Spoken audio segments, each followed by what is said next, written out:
The Baldwin County Major Crimes Unit just giving an update on that officer-involved shooting that happened over the weekend. 35-year-old Clint Dearman of Quitman, Mississippi was shot and killed by officers in Baldwin County. The DA's office in Clark County says Dearman is the same guy involved in a shootout with police and deputies in Choctaw County about 2 months ago. Baldwin County reporter Hal Sherrick is learning that Dearman was involved in an hours-long standoff in Choctaw County where he shot at police a number of times and even struck a sheriff's cruiser. Hal is live now at the sheriff's office in Robertsdale, and Hal, they just spoke with us giving some new information. What did you find out? Lieutenant Andre Reed tells us. That's right. The Baldwin County Major Crimes Unit just wrapping up a nearly 3 hours long briefing where they looked at evidence, they looked at video from surveillance, they looked at body cam video, all trying to determine exactly what happened. Now, the biggest thing we learned during this news conference is that Dearman had 2 other people with him. There were 3 people in all. Another one was in the car with him at the time of the shooting.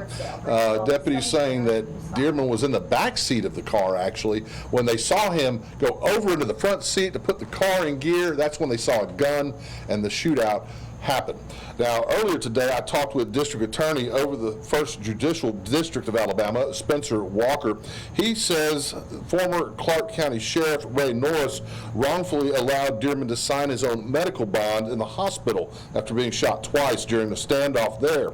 Walker says there were new warrants for his arrest at the time he was killed here in Baldwin County. Because of those warrants, a Spanish Fort police officer recognized the vehicle Dearman was thought to be driving. It was around 2 a.m. Sunday morning at the Chevron gas station off I-10. Knowing Dearman's history, investigators say backup was called in and officers approached the car.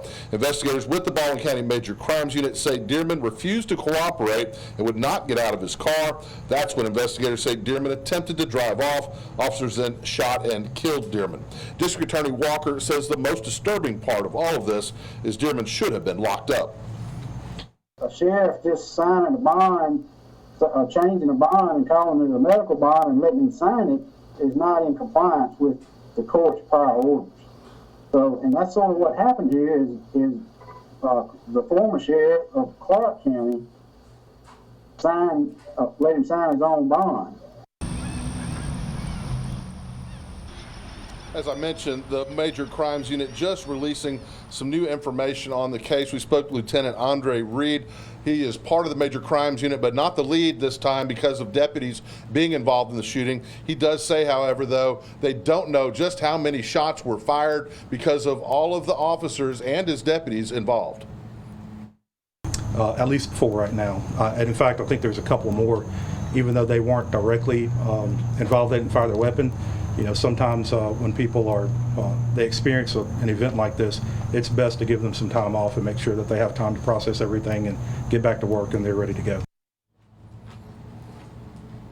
So more than 4 officers and deputies on administrative leave right now as this investigation continues. An autopsy is scheduled for tomorrow for Clint Dearman. They're still trying to determine if he shot, if so, how many times did he shoot, and just piece it all together. These are some questions we still have that there aren't answers to. As we learn them, we'll certainly let you know. Reporting live in Baldwin County, Hal Sherrick, Fox 10 News.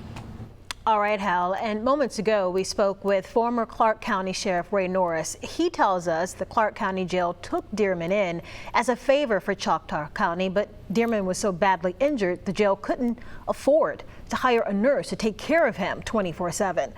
Norris says he was left with no option but to release Dearman on medical bond. Norris says while it's the DA's opinion that he should not have let Dearman out on that medical bond, the sheriff says he had a right to do that.